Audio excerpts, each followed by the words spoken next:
Artisti Kumsaa Taammanaa dubbii ajjechaa komeediyaanii Sooraa Abdataa tamsaasa kallattiin maal jedhe.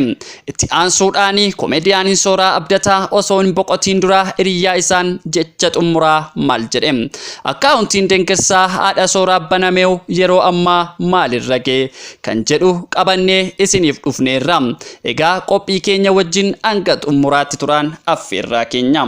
Akkam jirtu hordoftoonni Eebbaa Broadcastii warreen maatii keenyan ta'an amma subscribe gochuun mallattoo bilbilaa tuqaa komentii jalatti yaadaaf qabdannuuf kaa share gochuun hiriyoota keessan bukkee geessisa. Dubbichis akkas ture. Artisti Kumsaan akkas jedha. Ani Sooraan boqochuusaa kanan dhaga'e.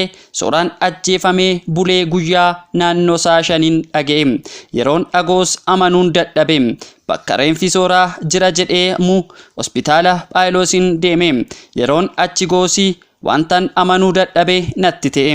Hiriyoonni isaa fi dinqisiifattoonni isaa walitti nam'anii miira xiiqii fi gaddaan imimmaan isaanii lolaasaa boo'aa jiru. Anis amanuu dadhabeen hiriyoota isaa ofitti waamee gaafadhe. Isaanis eeda halkan hanga sa'a 2tti nu bukkee ture. Achi booda hiriyaan isaa bilbilteennaanii fi deeme.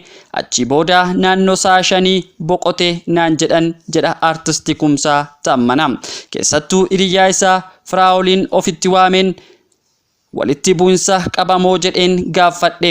Innis deebisee bilbilli eenyummaa isaa hin beekamne bilbilee isa doorsisaa akka ture natti himeera jedha. Anis jedha artisti Kumsaa itti fufee maal jedhanii doorsisu jedheen gaaffe. Innis deebisee si ajjeesna jedhanii na doorsisaa jiru jedhee natti himaa ture jedhe. Kumsaanis deebisee eessaa fi akkamitti boqote jedheen gaafadhe jedha. Innis bakka Jamoo Tokkoffaa hoteela Iboolaa jedhamu keessatti qaama isaa otoo dhiqatu boqote naan jedhan jedhee imimmaan isaa qabachuu dadhabe jedha. Kanas haa ta'u sanas haa ta'u jedha artisti Kumsaa. Garuu jedha mucaa reefuu firii godhataa jiru kan qaamni ajjeesu kun maal irraa fayyadama? Mucaan kun ofiifuu kaameraa kadhatee reefuu hojii xixiqqoo eegalaa jira. Maaltu ajjechaa fide jedha. Itti aansuun wanti haasa'amaa jiru wanta baay'eedha. Nuti Finfinnee keessa jiraachuu fi waabii hin qabnu.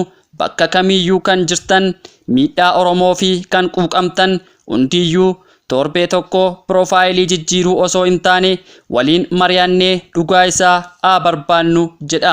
Itti dabalees artisti Kumsaan adaraa qaama kamiyyuu haa ta'u dhugaa Sooraa nuuf barbaada.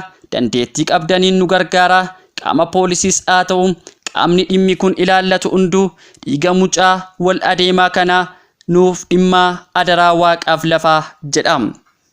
Itti aansuudhaan komeediyaanii Sooraa Abdataa osoo hin boqotiin dura hiriyaa isaatiif karaa feesbuukii miseejii yookaan ergaa gabaabaa ergeefii ture. 10 miitee 100 argachuurraa 100 miidhamtee 10 argachuusiif wayyaa. Soba dubbattee jaallatamuurraa dhugaa dubbattee jibbamuu wayyaa.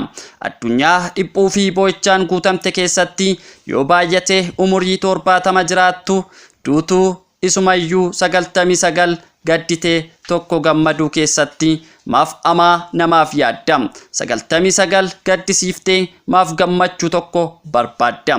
Namatti darbitee gammaduurra gaarii namaaf yaadii qalamii dhabuun namaa argachuu kee irraa maaf si gammachiisa? Ati yoo dhabdee namni argachuun maaf si aarsa?